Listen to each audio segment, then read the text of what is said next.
साथियों, स्वागत है आप सभी का भारतीय मंदिरों के आंतरिक रहस्य। इसका आज पहला सेशन है और ये इतना ज़्यादा इम्पोर्टेंट चैप्टर है हमारे लिए क्योंकि पिछले 2000 से 3000 सालों से इसके बारे में किसी ने हमें संपूर्ण रूप से नहीं बताया है। इसके बारे में बहुत सारे ऐसे फैक्टर्स हैं जिसको हिडन किया गया है, जिनके बारे में संपूर्ण जानकारी मनुष्य को नहीं दी गई है, जिसकी वजह से इतनी ज़्यादा भ्रांतियां हैं कि हम लोग हमेशा धर्म के नाम पे लड़ते रहते हैं। हम श्रेष्ठ हैं, हमारे मंदिर श्रेष्ठ हैं, लेकिन वे श्रेष्ठ क्यों हैं, इस बारे में बताने वाला कोई भी व्यक्ति आपको नहीं मिलेगा। और जो व्यक्ति बताने वाले थे दोस्तों, वे व्यक्ति इस धरती से जा चुके हैं। हमारे हिंदुस्तान की एक बड़ी समस्या रही है कि हम लोगों ने कभी श्रेय नहीं लिया किसी भी बात का। हम लोग चीज़ों को बना देते हैं और बना करके आने वाली जनरेशन के लिए छोड़ देते हैं। लेकिन दोस्तों, आने वाली जनरेशन, आने वाला पात्र वो इतना मजबूत नहीं होता है कि उस धरोहर को संभाल सके। यही श्राप हमारी भारतीय संस्कृति को, हमारे पुराने मंदिरों को लग गया है। एक ऐसी तकनीक जो बहुत वैज्ञानिकरण के ऊपर बनाई गई थी, एक ऐसी युक्ति जो आंतरिक द्वार खोलती थी, लेकिन आज वे सिर्फ एक ढांचे बन के रह गए हैं। उनकी सिर्फ व्यवस्थाएं बन के रह गई हैं, उनकी साइंस को हम लोग भूल चुके हैं। सवाल यहाँ से खड़ा होता है कि आखिर मंदिर क्यों बनाए गए थे। हम इस पूरी सीरीज में इस सभी चीज़ों के बारे में बात करेंगे। सबसे पहले मैं आपको बता दूं कि आखिर ये सब चीज़ें जानना जरूरी क्यों है। दोस्तों, ये जानना जरूरी इसलिए है क्योंकि इसके ऊपर जितना रक्तपात हुआ है हमारे हिंदुस्तान में, वो दोस्तों कहीं नहीं हुआ है। और वो रक्तपात आज भी रुक नहीं रहा है, वो लगातार चल रहा है। क्यों? क्योंकि वो रक्तपात करने वाले वही लोग हैं जिनको इसके बारे में संपूर्ण ज्ञान नहीं है। और अगर हम थोड़ा से उस ज्ञान को जान ले तो बहुत भाईचारा है, ये धरती ही स्वर्ग है, बहुत ज़्यादा प्यार है, बहुत ज़्यादा सद्भावनाएं हैं। लेकिन समस्या ये है कि वो ज्ञान हम लोगों को दिया नहीं गया है। कुछ बाहरी आक्रामक शक्तियों के कारण उन चीज़ों को दबा दिया गया, जिस कारण हम लोग उस हमारी धरोहर थी, उस धरोहर को दोस्तों हम लोग खो बैठे हैं। आखिर क्यों बनाए गए थे मंदिर हमें क्या बताते थे, ये किस रहस्य को खोलते थे, हम इस बारे में इस पूरी सीरीज में बात करेंगे। अगर आप इन चीज़ों को समझ जाते हैं तो दोस्तों आने वाली पीढ़ी के लिए आप इनको दे सकते हैं, उनको समझा सकते हैं और हम इस धरती को और ज़्यादा खूबसूरत बना सकते हैं। दोस्तों, मैं आपको थोड़ा बताने की कोशिश करता हूँ, समझिएगा। देखिए, आपके हाथ में एक चाबी है, आपके हाथ में एक चाबी है और वो चाबी को आप मोड़ें, तोड़ें, उसको गला दें, चाबी से कुछ हाथ नहीं लगता है। चाबी अपने आप में कुछ नहीं करती, लेकिन ये चाबी किसी खजाने को खोलती है। ये बात फैक्ट है, ये बात सच है कि ये चाबी किसी खजाने को खोलती है, ये किसी ताले में लगती है, लेकिन अकेली चाबी अपने आप में कुछ नहीं करती है। और हमारे अंतर्मन में ये बात कहीं ना कहीं बहुत गहरे से सेव है कि कभी 2 साल पहले, 10 साल पहले, 100 साल पहले, 1000 साल पहले इस चाबी से कोई ना कोई खजाने का रास्ता खुलता था। ऐसा इंसान के मन में आज भी दबा हुआ है। लेकिन दोस्तों, क्या खुलता था? वो कौन सा ताला है, वो कौन सा खजाना है जो इसे खोलता था, ये हम लोग भूल चुके हैं। सिर्फ हमारे हाथ में चाबी बची हुई है, हमारे पास ताला नहीं है, हमारे पास ताले से संबंधित कोई योजना नहीं है, लेकिन हमारे पास चाबी है। वो चाबी क्या है? वो चाबी है बने हुए ढांचे उन मंदिरों के जो आज हमारे पास खड़े हैं। वो कभी चाबी होते थे चीज़ों को खोलने की, लेकिन बचा क्या? हमारे पास सिर्फ चाबी बची हुई है। अब हम उस चाबी को लिए बैठे हैं और हमारे मन में इतना डर है कि हम चाबी को फेंक भी नहीं पा रहे हैं। क्यों? क्योंकि हमारे मन में ये डर है कि ये चाबी कोई ताला खोलती थी, उस ताले से कोई खजाने का रास्ता जाता था, इसलिए हम लोग चाबी को कभी फेंकते नहीं हैं। अब दोस्तों, मंदिर है, पृथ्वी पर एक भी जाति ऐसी नहीं है जिसने कोई मंदिर ना बनाया हो। ठीक है, वो उसको मस्जिद कह सकते हो, आप इसको चर्च कह सकते हो, आप उसको गुरुद्वारा कह सकते हो। इस पृथ्वी पर एक भी जाति ऐसी नहीं है जिसने मंदिर न बनाया हो। और एक बात और बताता हूँ आपको, आज तो हमारे पास साधन है ये जानने के लिए कि और भी लोग इस धरती पे रहते हैं। एक समय ऐसा था जब हम ये भी नहीं जानते थे कि और लोग भी इस धरती पे रहते हैं, क्योंकि दोस्तों ट्रांसफॉर्मेशन के, ट्रांसफ़र होने के, कहीं जाने के, आयात निर्यात के साधन नहीं थे।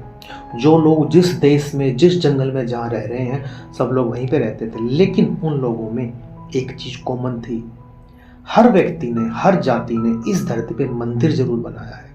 चाहे वो पहाड़ों में रहता हो, चाहे वो बर्फ में रहता हो, चाहे वो पानी के नीचे रहता हो, चाहे कहीं दूर जंगल में रहता हो, मंदिर उसने जरूर बनाया है। अब आज के समाज में देख लीजिए, एक बड़े से बड़े घर के लेकर के और एक छोटा झोपड़ा जो है ना, जहाँ पे सलम रहते हैं, वहाँ भी आपको मंदिर मिलेगा। मंदिर क्यों मिलेगा? क्योंकि दोस्तों मंदिर इंसान की चेतना से निकला हुआ है। मंदिर इंसान के अवचेतन मन की खोज है। इस धरती पर अगर इंसान ने कोई सबसे बड़ी खोज की है तो दोस्तों वो मंदिर है, ठीक है। और ये जो मंदिर है ना, इस मंदिर की जो साइज है वो बताना चाहते हैं। आज जो हम जिन चीज़ों को लिए बैठे हैं उससे हमें ये बड़ा अजीब लगता है कि आखिर ऐसा क्यों है, हम लोग क्यों मंदिरों में जाते हैं, ये पूजा करने से क्या होगा, क्या होगा। बहुत से ऐसे लोग हैं जो इसको अंधविश्वास कहते हैं, बहुत से लोग ऐसे हैं जो ये कहते हैं कि इनमें जाने से कुछ नहीं होगा। इन सारी चीज़ों के बारे में हम इस पूरे चैप्टर में बात करेंगे। अब देखिए, मैं आपको थोड़ा सा इस बारे में बताता हूँ। अभी हम लोग मंदिरों में जाते हैं और हमें ये कहीं ना कहीं बोध है कि मंदिर के अंदर परमात्मा रहते हैं, लेकिन वो परमात्मा कब रहते थे, अब वो लोग उसमें क्यों नहीं रहते, वो कहाँ चले गए छोड़ के। मंदिर अब पहले वाला काम क्यों नहीं करते, आखिर क्या वजह है इसकी। आप इस चीज़ को थोड़ा सा समझिएगा। देखिए, आज का समय है, हम 21 सेंचुरी में आज के दिन रह रहे हैं। आज के दिन आप देखेंगे कि हम लोग एक मोबाइल का इस्तेमाल करते हैं। उस मोबाइल से हम लोग बात कर सकते हैं, उस मोबाइल से हम लोग गाने सुन सकते हैं, उस मोबाइल से हम अपने सब कुछ इस दुनिया को देख सकते हैं।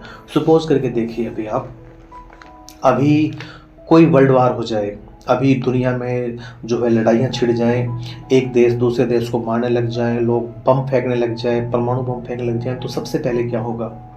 सबसे पहले दोस्तों ये होगा कि इसका असर हमारी जो टेक्नोलॉजी है उस पर पड़ेगा। बिजली के जितने भी ट्रांसफॉर्मेशन के साधन हैं वो ठप हो जाएंगे। ट्रांसफॉर्मेशन के साधन खत्म होते ही हमारे टेलीफोन एक्सचेंज खत्म हो जाएंगे। टेलीफोन एक्सचेंज खत्म होने के कारण जो सैटेलाइट्स हम लोगों ने अंतरिक्ष में भेज रखी है उनसे हमारा कनेक्शन टूट जाएगा। और उसके बाद क्या होगा? इलेक्ट्रिसिटी बिल्कुल बंद हो जाएगी। इन सब चीज़ों से जो ये चल रहा है आपका मोबाइल, ये दोस्तों बंद हो जाएगा। और जब ये बंद हो जाएगा तो हमारे पास कोई साधन नहीं होगा कि हम ये जान सकें कि अब इसको चालू कैसे करें। कि आप बिजली बोर्ड खड़ा कर सकते हो? कुछ लोग हैं जो बिजली बोर्ड की जानकारी रखते हैं। अब वे लोग इस वर्ल्ड वार में मारे जाएं और टेलीफोन एक्सचेंज के ऊपर बम गिर जाए, वो फट जाए। इसके बाद कुछ लोग हैं जो टेलीफोन में काम करना जानते हैं, एक्सचेंज में काम करना जानते हैं, वे लोग ख़त्म हो जाएं, टेलीफोन एक्सेस खत्म हो जाए, फिर जो टावर के साथ कनेक्टिविटी थी वो टूट जाए। अब हमारे हाथ में एक डिब्बा बच गया जिसको हम मोबाइल यूज़ करते थे। अब उसके अंदर वो कब तक चलेगा? जब तक उसकी बैटरी जिंदा है। जैसे उसकी बैटरी खत्म होगी फिर उसको दोबारा रिचार्ज नहीं कर सकते, उसको आप चार्ज नहीं कर सकते, क्योंकि इलेक्ट्रिसिटी अब नहीं है आपके पास। इसके बाद क्या होगा? आप उसको उठा के अलमारी में रख देंगे।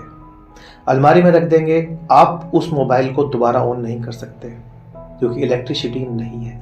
अब आप तो हो सकता है उस मोबाइल को ना फेंके, अब वो आपके काम का नहीं है, लेकिन वो कभी काम का था। उस चाबी की तरह, जो चाबी कभी द्वार खोलती थी किसी खजाने के, ये मोबाइल कभी आचार संचार का साधन होता था, लेकिन आज ये डिब्बा बच गया। क्यों? क्योंकि इसके साथ की जो व्यवस्थाएं थी ना, वो सारी व्यवस्थाएं खत्म हो गई समय के साथ। ठीक है, अब होगा क्या कि आपने उसको अलमारी में रख दिया। अब आपका बेटा आएगा, आपका बेटा जब आएगा तो आप बूढ़े हो चुके हैं, आपका बेटा भी उसको संभाल कर रखेगा क्योंकि पिताजी संभाल कर रखते थे। आप चाबी क्यों नहीं फेंकते? क्योंकि कभी वो काम करती होगी, कभी वो कोई द्वार खोलती होगी। अब आपके बेटे का बेटा आ जाएगा। अब ये बात किया करेंगे अब नए समय में, क्योंकि अब इस धरती पे ना तो टेलीफोन एक्सचेंज है, अब इस धरती पर ना सैटेलाइट चलती है, ना इस धरती पर कोई इलेक्ट्रिसिटी है जो रोशनी देती हो।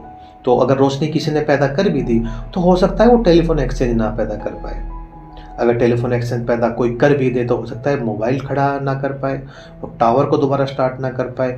हो सकता है कोई ये भी कर दे तो वो शायद ये भूल जाए कि ये सैटेलाइट के साथ जुड़ा हुआ है, सैटेलाइट के साथ कोई संपर्क हमारा छूट जाए तो होगा क्या दोस्तों? आने वाली पीढ़ी के पास क्या बचेगा? आने वाली पीढ़ी के पास सिर्फ एक डिब्बा बचेगा। आने वाली पीढ़ी के पास सिर्फ और सिर्फ एक डिब्बा बचेगा और उस डिब्बे को लिए बैठे हम लोग रहेंगे। हम उस डिब्बे को बैठे रहेंगे और हम ये सोचेंगे कि ये डिब्बा काम क्यों नहीं करता। अब इस बात को आप समझिए, हमारे भारतीय मंदिरों के हिसाब से हमारे भारतीय मंदिर इसी टेक्निक के आधार पर कभी बनाए गए थे। वो कभी काम करते थे, उनमें कभी इलेक्ट्रिसिटी बहती थी, उनमें हर वो काम होता था जिस हिसाब से उनको डिजाइन किया गया है। आप कभी उनमें जाके देखना, आप कभी अपने आसपास अगर कोई 1000-2000 साल पुराना मंदिर है उसमें जाके बैठ के देखना, आपको वहाँ पे आज भी हल्की हल्की वाइब्रेशन महसूस होगी। लेकिन बाकी चीज़ें कहाँ चली गई? क्योंकि दोस्तों हमारे पास सिर्फ और सिर्फ व्यवस्थाएं बची हुई है, हम उसकी साइंस को भूल चुके हैं। और जब तक भारतीय मंदिरों को दोबारा जागृत नहीं किया जा सकता, जब तक हम उस साइंस को ना खोज लाएं, जब तक हमारी जनरेशन उस साइंस का पता नहीं लगाएगी, ये रक्तपात ऐसे ही होता रहेगा। कोई ये कहता रहेगा हम सनातनी हैं, कोई ये कहता रहेगा हम मुसलमान हैं, कोई ये कहता रहेगा सिख हैं, कोई कुछ कहता रहेगा। अपने आप को श्रेष्ठ बताने की कोशिश हर व्यक्ति करता रहेगा जब तक हम उस साइंस को नहीं जान लेंगे। अब उस साइंस को हम जानेंगे कैसे? हम इस पूरी सीरीज में आपको बताएंगे कि आखिर ये चीज़ें कैसे बनती हैं, किस आधार पे बनती हैं, और समय के साथ इनका मैनिपुलेशन कैसे हुआ, और कैसे हम आज भी इन मंदिरों को दोबारा से जागृत कर सकते हैं। हमारा दोस्तों ये इस सेशन के अंदर पूरा हमारा उद्देश्य रहेगा, इसलिए आप सभी इस पूरे सेशन को ध्यान से समझिएगा। जब तक के लिए हम लोग मिलते हैं अपने दूसरे सेशन के लिए, हम लोग आपके लिए लेके आते हैं बेहतर से बेहतर चीज़ें। जब तक के लिए धन्यवाद।